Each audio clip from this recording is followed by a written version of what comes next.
بسم اللہ الرحمن الرحیم۔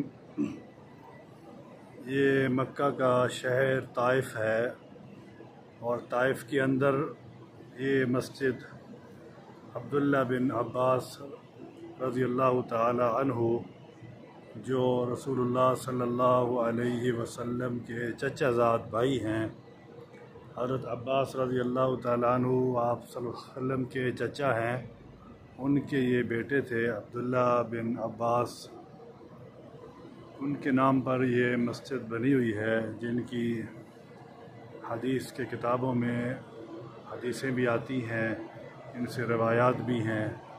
ان کے نام پر یہ طائف کے اندر یہ مسجد بنی ہوئی ہے۔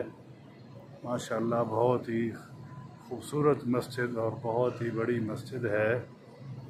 یہاں پر الحمدللہ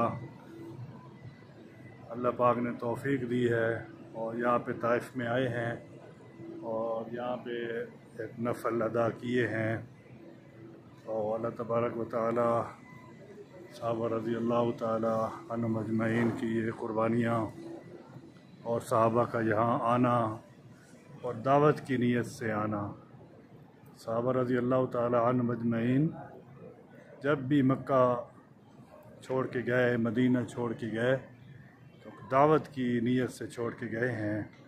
تو یہاں جو آئے تھے عبداللہ بن عباس رضی اللہ تعالیٰ عنہ، تو دعوت کی نیت سے یہاں پہ آئے تھے۔ الحمدللہ یہاں پہ ایک نفل ادا کیے۔ اللہ تعالیٰ اپنی بارگاہ میں قبول فرمائے، سب کا آنا اور سب کا عمرہ، سب کی عبادات اللہ تعالیٰ اپنی بارگاہ میں قبول فرمائے۔ السلام علیکم ورحمۃ اللہ وبرکاتہ۔